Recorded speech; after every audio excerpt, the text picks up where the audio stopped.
Kapuso, babalik pa rin po kami dito sa Rosario, Cavite para nga ibida sa inyo ang iba't ibang mga processed fish. At para isa-isa niyo mga yan, si Mikey, may mga ipapakita sa atin. So ano na yan, Mikey? Good honors. Meron tayong tinapa, smoke. Ito yung pinakitang process kanina, galunggong, salinas, at bangus. Tapos, we also have tayong tuyo, which means dried.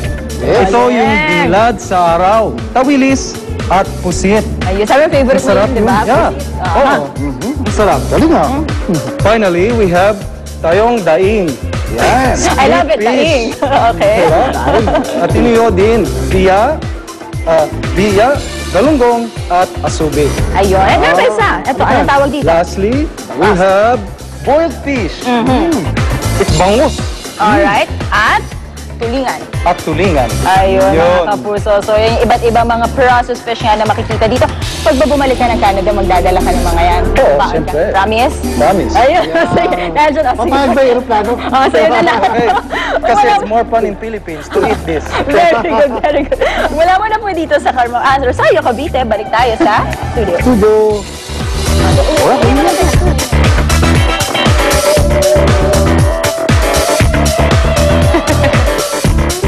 Pahingi rin kami niyan. Dalan nyo kami dito niyan. Oo nga, sarap. Pero kanina kumain na tayo ng ano eh. Oo nga, kuya lang. Daing. Pwedeng pang take home naman. Okay. Anyways, good morning mga kapuso. At bago natin simulan nating chika, happy birthday muna sa aming assistant director na si John Lumaga. Happy birthday, John. Happy birthday. At heto na, nalalapit na rin ang kaarawan ng ating kapusong si Kylie Padilla. At kamakailan lang, nagkaroon ng isang advanced birthday party para sa kanya. That's right. At surpresang dumating dyan si Rocco Nacino na ipinakilala pa raw ni Kylie sa kanyang ama na si Robin Padilla. Panoorin Si po Rocco natin. ang leading man ni Kylie sa The Good Daughter. Yes, that's right. Panoorin po natin ito. Ikinagulat ng marami ang pagdating ni Rocco Nacino bilang special guest ni Kylie Padilla sa advanced birthday celebration nito. Ayon kay Rocco, totoong sinurpresa niya raw ang dalaga. Pumunta siya bilang tanda ng pagsuporta sa love team nila ni Kylie na malapit nang mapanood sa afternoon prime ng GMA, ang The Good Daughter. Siyempre, bilang supporter rin sa kanya. Siyempre, we wanna show our support to one of our sa co-stars namin. Siyempre, yung leading lady namin, yung bida namin sa show, gusto namin pakita yung supporter namin. Kwento pa ni Rocco na nailang daw siya nang ipakilala siya ni Kylie sa ama nito na si Robin Padilla.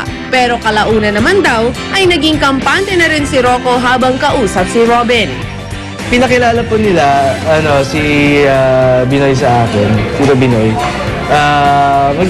Naging magandang usapan namin. Saka yung pares po kami ng trainer sa pagbuhat. So, yun nga, at least meron akong icebreaker agad. At from there, naging maganda yung usapan namin. Pero nang tanungin namin si Rocco kung totoo nga bang nagsiselos ang napapabalitang girlfriend raw nito ngayon na si Sheena Halili sa closest sila ni Kylie, ito ang naging tugon ng aktor. It doesn't have to be jealous about kasi alam niya, pumunta lang bilang suporta. She would do the same kung may leading man siya. At trabaho yan. At ako, kung siya pupunta sa mga ganyan, maintindihan ko.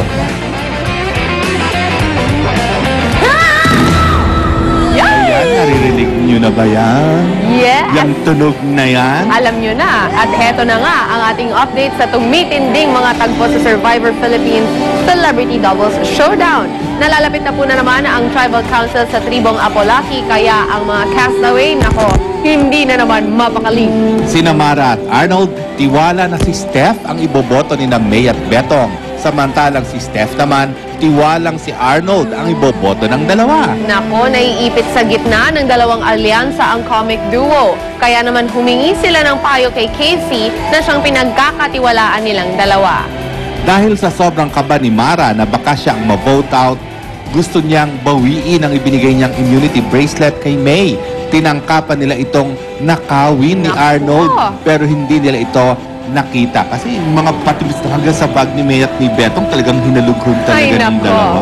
Sa sobrang tensyon po at pagkakaipit sa gitna ng dalawang nag-uumpugang bato, ipinagdasal na lang ni May at Betong na sana ay mapagdesisyonan nila ng tama kung sino nga ba ang iboboto sa susunod na Tribal Council. Ang last, ano pa naman kagabi, tinanong ni Richard yung mga castaways. Yung si May at si Betong, isusuko nyo ba, are you going to give away the immunity bracelet? Ang tanong pala, Isusauli mo ba? sasauli mo ba? Parang sabi ni May, hindi. Pag ibinigay na, wag na bawiin. Kaya ako, abangan mamayang gabi, mabawi pa kaya ni Mara ang kanyang immunity bracelet o isa sa kanila ni Arnold ang uuwing luhaan.